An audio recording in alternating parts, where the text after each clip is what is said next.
নমস্কার, আমি মধুসূদন পাল। আজকে এসেছি হাওড়া জেলার জগৎবল্লভপুর থানার অন্তর্গত একটি গ্রামে, প্রায় 400 বছরের ঐতিহাসিক পুরনো মন্দিরে। এখানকার মন্দিরের যে নিয়ম নীতি, এখানে ভোগ প্রসাদ কীভাবে পাবেন, তার মূল্য কত, প্রসাদের মধ্যে কি কি আছে, এই মন্দিরের যে চিত্র বা ভিডিও যেটি আমি দেখাবো, কিভাবে এখানে আসবেন, এই মন্দির কমিটির মানুষজনদের বক্তব্য সবটাই আপনাদের সামনে আমি তুলে ধরব।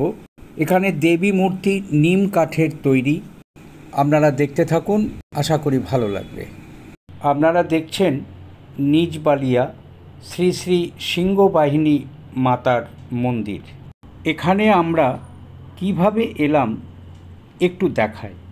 প্রথমে আমরা কলকাতা বাড়ি থেকে হাওড়া NS রোড আমাদের বিআই মহাশয়ের বাড়ি এলাম। সেখান থেকে ওনাদের পরিবার সহ ওনার একটা গাড়ি করে আমরা রওনা হলাম নিজবালিয়া সিংহ বাহিনীর মন্দিরের উদ্দেশ্যে। আমরা গাড়িতে সবাই উঠে পড়লাম। ওই গো, কাউকে তো দেখতে পাচ্ছি না, এই তো মাকে দেখতে পেয়েছি।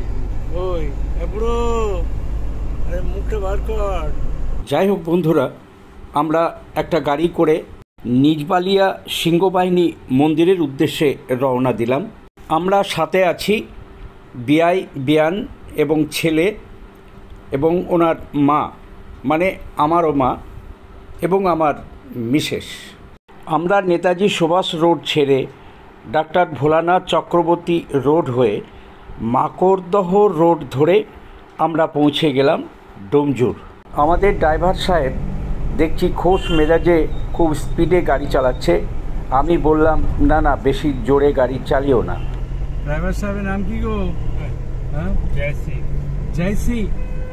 আমাদের গাড়ি ডোমজুর শহরের মধ্যে দিয়ে চলছে। দেখুন, সামনে একটা বোর্ড লাগানো আছে। এই ডোমজুর শহর আমরা ছেড়ে দিলাম।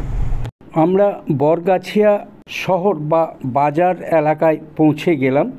ডান দিকে বরগাছিয়া জগৎবল্লভপুর রোড ছেড়ে আমরা এগিয়ে যাচ্ছি বাকুলের দিকে।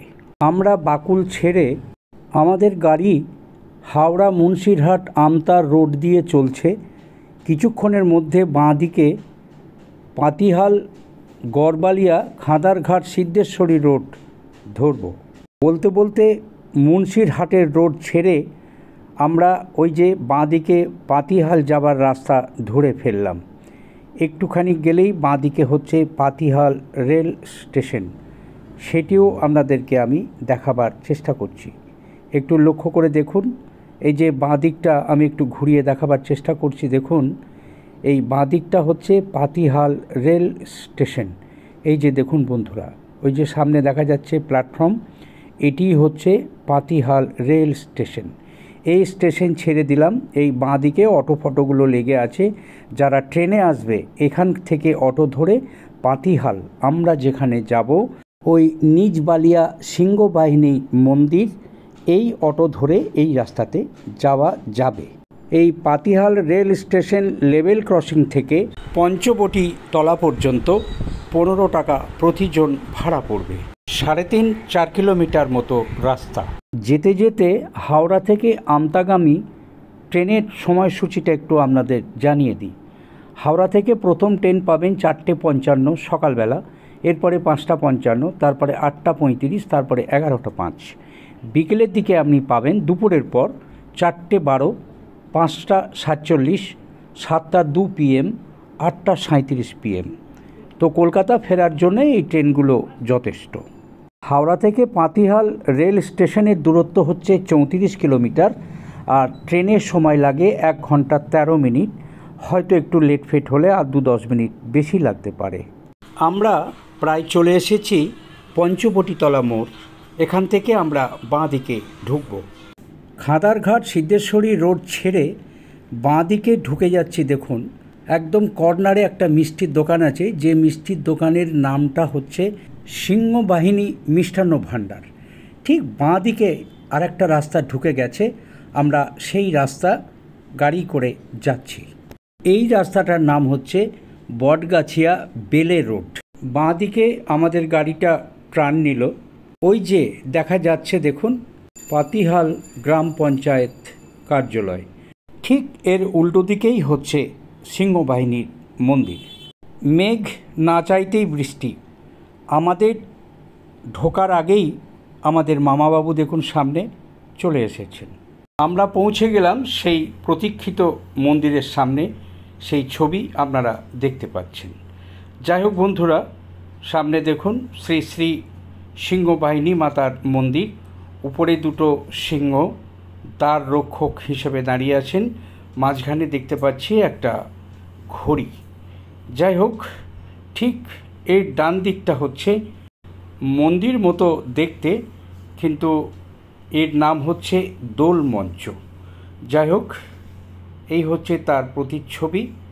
আমরা ধীরে ধীরে এবারে ভেতরে ঢোকার চেষ্টা করব। তবে খুব তাড়া দিচ্ছে আমাদের মামাবাবু। সেটা হচ্ছে যে মন্দির বন্ধ হবার সময় পেরিয়ে গেছে। আমাদের জন্য অপেক্ষা করছেন এখানকার পুরোহিত মশাই। তো যাই হোক, আমি এই বাইরের ছবিটা একটু দেখিয়ে দিলাম। এবারে আমরা ধীরে ধীরে ভেতরে ঢোকার চেষ্টা করব। আমাদের মামাবাবু বললেন, চলুন চলুন, তাড়াতাড়ি চলুন, মন্দির বন্ধ হয়ে যাবে, আমাদের জন্যই ঠাকুরমশাই অপেক্ষা করছেন। হ্যাঁ, আমরাও সেই মতন সব কিছু ফেলে ঝেলে দেখুন আমরা সেই মন্দিরের ভেতরে ঢোকার চেষ্টা করছি। সামনেই দেখলেন কি একটা লেখা আছে, ডান দিকে একটা বোর্ড, সেটাও কিছু একটা লেখা আছে। আমি একটু দেখাবার চেষ্টা করছি, আপনারা একটু পজ করে দেখে নেওয়ার চেষ্টা করবেন। এদিকে দেখতে পাচ্ছি সত্যি আমাদের পুরোহিত মহাশয়, উনি আমাদের জন্যই অপেক্ষা করছেন, বসে আছেন। যাই হোক, দেখুন আমি যেটা দেখাচ্ছি এটি হচ্ছে শ্রী শ্রী সিংহবাহিনী মাতার মন্দির বা মূর্তি। দেখতে পাচ্ছি অষ্টভুজা মা, মানে 8টা হাত সিংহের ওপরে বসে আছেন। এবং এখানে এই সিংহবাহিনী যেটা আমরা বলছি, ইনি হচ্ছেন দুর্গা মায়ের আরেকটি রূপ। চলুন পুরোহিত মহাশয়ের সাথে একটু কথা বলি। আচ্ছা, আপনার নামটা একটু বলুন, আপনার ফোন নাম্বারটা একটু বলুন না দয়া করে। আমার ফোন নাম্বার দিন, বলুন। 7602697194। আরেকবার বলুন। 7602697194। বেশ, এয়ারটেল নাম্বার, এয়ারটেল। ঠিক আছে। আচ্ছা, এই যে আমি দেবীর মুখ দেখতে পাচ্ছি, এই যে সিংহবাহিনী আমরা বলছি, কিন্তু দেখা যাচ্ছে এনার হাত কটা? 8টা হাত। 8টা হাত। এই রূপ মা কংসকে দেখিয়েছিল। আচ্ছা, কংসকে বলেছিল তোকে বলিবে যে গোকুলের বাড়িতে ছিলে, বলে মা এই রূপটা দেখিয়েছিল। তাহলে এটা ইনিও তো দুর্গা এক প্রকার। তাহলে যার উপরে বসে আছেন ইনি সিংহ। আপনি ভালো থাকুন, সুস্থ থাকুন। এই যে আমার মার হাত থেকে একটু পুজোটা নিন। হ্যাঁ, আমাদের মা পুজো দিচ্ছেন, ব্রাহ্মণের হাতে পুজো দিয়ে দিলেন। এই পুজো দেওয়ার পরেই এই মন্দিরের দরজা বন্ধ হয়ে যাবে। এরপরে ভোগ দেওয়া হবে। আমার মামাবাবু এবং আমার বেয়াইমশাইয়ের মা, মানে আমারও মা, পুজো দিচ্ছেন। বলা ভালো, এই নিজবালিয়া গ্রাম হচ্ছে আমাদের মামার বাড়ি, অর্থাৎ এই যে মামা এবং মায়ের বাপের বাড়ি। দেখতে পাচ্ছি মায়ের ভোগ দেওয়া হয়েছে ঘর বন্ধ করে। এরপরে আমাদেরকে দেখালেন যে মায়ের ভোগ খাওয়া হয়ে গেছে। এই ভোগ বিষয়ে ঠাকুরমশাই কি বলেন একটু শুনি। আপনাদের এই মায়ের ভোগ দেওয়া হয়েছে, তাই তো? বেশ, যেটা বলছিলেন আপনি, এখানে পুকুরের যে মাছ, সেই মাছ থেকে মাকে ভোগ দেওয়া হয়। হ্যাঁ, মানে কিন্তু মাছ লাগে, মানে এইটা যতটুকু আমি শুনেছি, আপনিও যেটা বলছেন আর কি। এই হচ্ছে ভোগ। এই ভোগটা দেওয়া হয় এই টাইমটা হচ্ছে দুপুর 12:30 1টার মধ্যে ভোগ দেওয়া হয়। বেশ, ওই দেবীটা কি যেটা? আচ্ছা, একটা রূপ। আচ্ছা আচ্ছা। আর এই যে উপরে যে দেখতে পাচ্ছি, এটা 12টা শিব আছে এখানে। 12টা শিবের 12টা নাম আছে। ঠিক আছে, ধন্যবাদ আপনাকে অনেক, আপনি ভালো থাকবেন। এবারে শ্রী শ্রী সিংহবাহিনী মাতার মন্দির বিষয়ে একটু আলোকপাত করা যাক। এর সাথে সাথে এই মন্দিরের যে চিত্র সাথে ভিডিও আমি আপনাদের সামনে পুরো দেখানোর চেষ্টা করছি, আপনারা দেখতে থাকুন। মুঘল আমলে বাংলাসহ অন্যান্য রাজ্যে বিভিন্ন পরগনা গঠন করেছিলেন সম্রাট আকবর। বালিয়া পরগনা তাদের মধ্যে অন্যতম বৃহত্তম প্রশাসনিক বিভাগ। একদা রাজস্বের পরিপক্ক উৎস এই বালিয়া বিভাগের অন্তত 7-8টি গ্রামের নামের সঙ্গে বালিয়া শব্দটি একেবারে হরিহর আত্মা। এর মধ্যে এখনও ইতিহাসের সাক্ষী হয়ে জীবন্ত নিজ বালিয়া গ্রাম। জগৎবল্লভপুর ব্লকের পাতিহাল গ্রাম পঞ্চায়েতের অধীনে এই নিজ বালিয়া। প্রায় 4 শতাব্দী আগে এই নিজ বালিয়া ছিল একটি গুরুত্বপূর্ণ প্রশাসনিক আর্থিক কেন্দ্র। আজ গ্রামটি তার প্রাচীন সিংহবাহিনী মন্দিরের জন্য পরিচিতি। শুধুমাত্র ধর্মীয় বিশ্বাসী নয়, ঐতিহ্যের জন্যও গবেষকদের নয়নের মণি এই মন্দির। মন্দিরটি 400 বছরেরও বেশি পুরনো। মুকুন্দরাম চক্রবর্তীর চণ্ডীমঙ্গল এবং বলরাম চক্রবর্তীর কালিকা মঙ্গলের মতো বহু মহাকাব্যে সিংহবাহিনীর উল্লেখ পাওয়া যায়। 18 শতকে বর্ধমানের মহারাজা এই জমি দখল করার পরে জমি এবং মন্দিরটি নিজ বালিয়ায় সেবায়েত পরিবারকে দান করা হয়েছিল। প্রতিমা নিম কাঠের তৈরি, তিনি অষ্টভুজা, কাঞ্চন বর্ণা, উচ্চতা 1.5 মিটার। শ্বেত সিংহের উপর ইনি বসে আছেন। ডান দিকের হস্তসমূহে অসি বাণ ও পাশ, বাঁ দিকে ঢাল, ধনুর্বাণ, শঙ্খ, বাকি বাম ও ডান হাত বর ও অভয় মুদ্রা। চালচিত্রের মাথায় মহাদেব রয়েছেন, নন্দীও, দশম মহাবিদ্যা ও বিষ্ণুর 10 অবতার অঙ্কিত। প্রতি 12 বছর অন্তর নতুন করে প্রতিমা গড়া হয়। মন্দিরটি বাংলার ঐতিহ্যবাহী আটচালা শৈলীতে তৈরি। রয়েছে নাট মন্দির, বিশালাকৃতির 8 কোণা করে অনেকগুলো থাম্বা এবং আর্চিং আকৃতির গেট। রয়েছে নাট মন্দিরের সাথে প্রসারিত অলিন্দ। বাংলা ক্যালেন্ডারের বৈশাখ মাসে অনুষ্ঠিত সীতা নবমী হাজার হাজার মানুষ মন্দিরে আসেন পুজো দিতে। এবছর উৎসবের 83 বছর উদযাপিত হয়েছে। মন্দির ঘিরে আয়োজিত হয় বিশেষ অন্নকূট উৎসবও। সামিল হন হাজার হাজার মানুষ। অন্নকূটের সময় মন্দিরে আসা ভক্তদের মধ্যে খিচুড়ি, ভাজা এবং পায়েসের মালসা বিতরণও করা হয়। জমকালো মেলাও বসে এই উৎসবকে কেন্দ্র করে।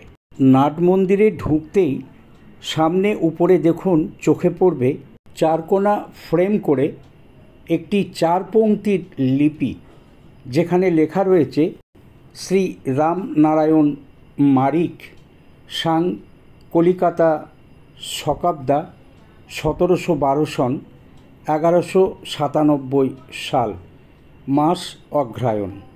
অনেক ঐতিহাসিকরা বলেন মন্দিরের নির্মাণকাল অন্ততপক্ষে 16 শতকের। যাই হোক, পুরনো মন্দিরের কিছু অংশ মেরামত করে আবার রং করা হয়েছে। মন্দির সংলগ্ন একটি বিশাল পুকুর। প্রতিদিন সকালে এই পুকুরের চারপাশে এবং মন্দিরের পেছনে একটি বাজার বসে। সিংহবাহিনীকে নিত্য নিবেদনের জন্য সমস্ত শাকসবজি আসে এই বাজার থেকেই। নিত্য নৈবেদ্যর মাছ অপরিহার্য, স্থানীয় পুকুর থেকেই মাছ ধরা হয়। মন্দিরের এক সাইডের বারান্দায় দেখতে পাচ্ছি বড় বড় কড়াই রাখা আছে, সম্ভবত এগুলো অন্নকূটের সময় প্রয়োজন হয়। আর এখানে দেখতে পাচ্ছি জোল কাটা আছে, এখানে ওই বড় বড় কড়াইগুলো বসিয়ে ভোগ রান্না করা হয়। চলুন এই মন্দিরের পুজো কমিটির যেসব মেম্বার আছেন ওনাদের সাথে একটু কথা বলি।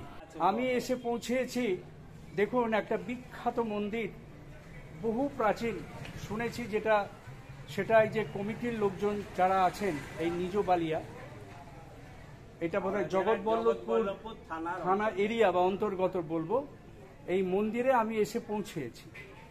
তো আমি এসেছি, ছবি টবি তোলার চেষ্টা করছি, এর মধ্যে দেখা হয়ে গেল এই মন্দির কমিটির কিছু মানুষজনের সাথে। তো আমার একটু ইচ্ছা হচ্ছে এই মন্দির বিষয়ে আপনারা একটু আমাকে বলবেন। তো আপনার নামটা একটু বলুন। আমার নাম মনোজ দে। মনোজ দে, আপনারা তো পুজো কমিটির সব মেম্বার। হ্যাঁ, ইনি সেক্রেটারি দেওয়া হয়। আচ্ছা, আপনারা বলুন এই ভোগের ব্যাপারটা আমি যদি একটু ব্যাখ্যা করি। এখানে 365 দিনই মাছ ভাত পঞ্চব্যঞ্জন দিয়ে মাকে সেবা দেওয়া হয়, এবং যারা সেবা নিতে চায় তাদেরকেও মন্দিরে বসিয়ে খাওয়ানোর ব্যবস্থা আছে। দাদাবাবু, আপনার নামটা যদি একটু বলেন। আমার নাম নীলময় চক্রবর্তী। আমাদের এখানে নিত্য ভোগ হয়। হ্যাঁ। যদি কেউ ভোগ প্রসাদ গ্রহণ করতে চায়, হ্যাঁ। সকাল 10টার মধ্যে এসে নামটা হবে। নথিভুক্ত করতে হবে। আচ্ছা, কি দাম লাগে এখানে? মানে একটা লাগে তো 70 টাকা মিনিট, 70 টাকা। 70 টাকা পার হেড। আমরা জন্মর পর থেকেই জেনে আসছি বর্ধমান মহারাজার সৃষ্টি এই মা সিংহবাহিনী মন্দির। মন্দির যিনি প্রতিষ্ঠা করেছিলেন সেই বর্ধমানের মহারাজা শুধু মন্দির করে দিয়েই উনি ক্ষান্ত হননি, মন্দির যাতে সুষ্ঠুভাবে মায়ের সেবা চলে তার ব্যবস্থাও উনি সমস্ত কিছু করে গেছেন। পুকুর, বাজার, ধান জমি বিভিন্ন রকম, কিন্তু কালের প্রবাহে আস্তে আস্তে সেগুলো বিলুপ্তির পথে চলে গেছে। ঠিক আছে, আপনার নামটা একটু বলুন। আমার নাম উত্তম মেথুর, আমি এই পুজো কমিটিরই একজন সদস্য। আপনি একটু বলুন। মেজদা বলি তো আমি বুঝতে পারছি। ঠিক আছে, আমি এই পুজো কমিটির সঙ্গে বহুদিনই যুক্ত আছি এবং এখনো আছি এদের সকলকে নিয়েই। এই মানে কমিটি কিন্তু মোটামুটি আমাদের এখানে মায়ের যে উৎসব হয়, সীতা নবমী তিথিতে মায়ের পুজো হয়, এবং পরের দিনে অর্থাৎ তার পরের দিন যে দশমী, সেই দশমীতে হচ্ছে আমাদের অন্নকূট মহোৎসব হয়। তারপর মালসায় ভোগ সাজানো হয় এবং সেটাকে আমরা বিক্রির মতোই করা হয়, কেন কি ওর একটা মূল্য দিয়ে দেওয়া হয়, সেইভাবেই করা হয়। এবং কিছু ফ্রি ভোগও সকলের হাতে হাতে দেওয়া হয়। আমরা শালপাতার ঠোঙা বা ওই জাতীয় কিছু দিয়ে সকলে সেটা ফ্রিতে দেওয়া হয়। আমাদের একটা নরনারায়ণ সেবা হয় মন্দির প্রাঙ্গণে এবং সারাউন্ডিং জোনে। সেই নরনারায়ণ সেবায় প্রায় এবছরে তো প্রায় 12,000-এর ওপর লোক খাওয়া দাওয়া করেছে। বাকি 363 দিন এটা সেবায়িত কমিটি পরিচালনা করে। যাদের যেরকম পালা থাকে তারা সেইভাবে মায়ের ভোগ করে। আমার নাম জয়দেব ঘোষ, আমার এখানেই বাড়ি। আর আপনি একটা যদি ফোন নাম্বার বলেন। আমার ফোন নাম্বার হচ্ছে 9732747238। আরেকবার বলুন। 9732747238। এটা কি হোয়াটসঅ্যাপ আছে? হোয়াটসঅ্যাপ আছে এবং 24 ঘন্টা এই ফোন খোলা থাকে। আপনার নামটা আরেকবার বলুন। আমার নাম মনোজ দে। মনোজ দে। সকলে ভালো থাকবেন। হ্যাঁ, ঠিক আছে, সকলে ভালো থাকবেন, সুস্থ থাকবেন। নমস্কার। এতক্ষণ অনেক মানুষের সাথে কথা হয়েছে। ইনি হচ্ছেন এই নিজ বালিয়া গ্রামের পুরনো মানুষ এবং বাসিন্দা, অর্থাৎ মামাবাবুর বাড়িতে জন্মাষ্টমী পুজোতে আমরা এসেছি। সেই ভিডিও খুব তাড়াতাড়ি আমি নিয়ে আসব। এখন এই সিংহবাহিনী মন্দিরে মামাবাবুর সৌজন্যে ভোগ প্রসাদ খাওয়া শুরু হবে। এসছি নিজ বালিয়া সিংহবাহিনী মন্দিরে। এই মন্দিরে আজকের আমাদের ভোগ খাওয়ার বিষয় আছে। আমরা এসেছি প্রায় 14-15 জন, একেবারে ফুল ফ্যামিলি বলতে গেলে। এই যে দেখুন লাইন দিয়ে সব বসে আছে। যাক, আমরা খেতে বসি, খাবার দেওয়া শুরু হয়ে গেছে। কি কি আছে না আছে সবটাই আপনাদের সামনে আমি বলবো। কিরে, সব খাচ্ছিস তো ঠিকঠাক? এইগুলি কই দেখি দেখি দেখি, আমাদের বাড়িতেও একটা গুলি আছে। হ্যাঁ, 2 আঙুল দেখাও। আজকের ভোগ প্রসাদের মেনু হচ্ছে সাদা ভাত, ডাল, আলু ভাজা, আলু কুমড়ো পুঁই শাকের চচ্চড়ি, কাতলা মাছের ঝাল, আমের চাটনি এবং পায়েস। এই প্রসাদের মূল্য হচ্ছে 70 টাকা। আমাদের মামাবাবুর কলকাতার বাসিন্দা হলেও এই গ্রাম হচ্ছে ওনার পৈতৃক বাড়ি। উনি এইসবের ব্যবস্থা করেছেন। আমরা এখন মন্দির কমিটি সহ অন্যান্য এই গ্রামের মানুষজনের সাথে ফটোশ্যুট চলছে। এই ছিল নিজ বালিয়া সিংহবাহিনী মন্দিরের পটভূমি। আশা করি আপনাদের ভালো লেগেছে। আমি মধুসূদন পাল। ভালো লাগলে লাইক, শেয়ার এবং সাবস্ক্রাইব করে আমার পাশে থাকবেন।